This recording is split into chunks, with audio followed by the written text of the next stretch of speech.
Scurrius is a low-level boss, but don't let that fool you. He's designed to be any OSRS noob's first PvM encounter, which is why I'm going to be showing you everything you need to know to tackle him and begin your journey into old school RuneScape bossing. This video is part of my series where I'm trying to release a guide for every single OSRS boss. I've started with the easy ones, but I'll be working up to some of the hardest content in the game, so make sure to stick around and subscribe if you want to join me on my journey. There's plenty of bosses I haven't defeated yet, so I'll be learning a lot too, and I can't wait to share it with you.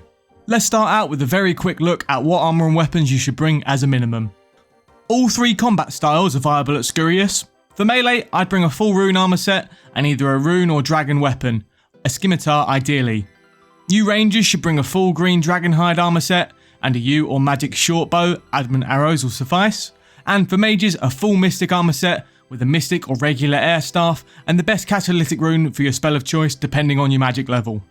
After that, fill up the rest of your armor slots with accessories appropriate for your chosen attack style. Whatever you've got will do, as your bonuses aren't too important on this boss. Mastering the mechanics is what will get you the kills. In your inventory, bring a few prayer potions and fill the rest up with food. For your first time, I'd bring 5 prayer potions and use lobsters as food. As always, you can bring a stat boosting potion for your chosen attack style, but it's not essential. An emergency teleport is always worth bringing just in case. Now you're all kitted out, let's pay the Rat King a visit. Head down to the Varrock sewers and you'll find the entrance to his lair to the east. Enter a solo instance and be ready for a tough fight. In Scurrius' first phase, he'll only use his melee attack, but you'll also have to deal with the falling debris. You'll want to keep protection from melee up this whole time and watch out for the shadows on the floor to avoid unnecessary damage from the falling objects. A great tip that's been given to me is to click once with purpose and avoid spamming your clicks. It doesn't matter too much for this fight, but it's great practice for endgame PvM, which can require you to be very precise and at a much faster pace of gameplay. You shouldn't take any damage if you're praying correctly, but keep an eye on your prayer points and sip your potions if they're dropping too low. After a while, Scurrius will go to the cheese piles at the edge of the arena to heal up. Whilst he's here, the little minions on his back will cast a lightning bolt spell and throw a kind of cheesed base range attack at you.